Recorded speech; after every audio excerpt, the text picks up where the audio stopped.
চূড়ান্ত সিদ্ধান্ত না হলেও সংসদ নির্বাচনের আগে স্থানীয় সরকার নির্বাচন করার একটি নীতিগত সিদ্ধান্ত নিয়ে রেখেছে অন্তর্বর্তীকালীন সরকার।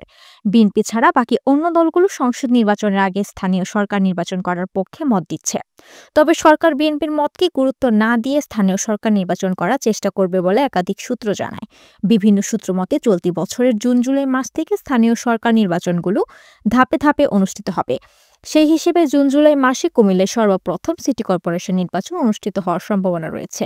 ৫ই আগস্ট শেখ হাসিনা সরকারের পতন হওয়ার পর কুমিল্লা সিটি কর্পোরেশনের মেয়র তাহসিন বাহার সূচনা আত্মগোপনে চলে যান। বর্তমানে প্রশাসক কর্তৃক কুমিল্লা সিটি কর্পোরেশন পরিচালিত হচ্ছে। কুমিল্লা সিটি কর্পোরেশনের পঞ্চম নির্বাচনে কে কে প্রার্থী হতে পারেন তা নিয়ে ২-১ মাস আগে থেকেই আলোচনা চলছে। বিএনপি দল থেকে বহিষ্কার হওয়া দুইবারে নির্বাচিত কুসিক মেয়র মনিরুল হক সাক্কুর বহিষ্কারাদেশ প্রত্যাহার হলে তিনি দলীয় মনোনয়ন চাইবেন। আর যদি বহিষ্কারাদেশ প্রত্যাহার না হয় তিনি স্বতন্ত্র থেকে মেয়র পদে নির্বাচন করবেন বলে বিভিন্ন সূত্র জানা যায়। এছাড়া বিএনপি থেকে কুমিল্লার বিশিষ্ট শিল্পপতি, মহানগর বিএনপির সদস্য ও কুমিল্লা ডায়াবেটিক সমিতির সদস্য সচিব কাউসার জামান বাপ্পি দলীয় মনোনয়ন চাইতে পারেন। এছাড়া নির্বাচনে প্রার্থী হতে পারেন বিগত ২ নির্বাচনে অংশগ্রহণ করা মহানগর স্বেচ্ছাসেবক দলের সাবেক সভাপতি মোহাম্মদ নিজামুদ্দিন কায়সার। জামায়াত ইসলামী থেকে মেয়র পদে নির্বাচন করতে পারেন মহানগর জামায়াত ইসলামীর নায়েবে আমির মোহাম্মদ মুসলেউদ্দিন।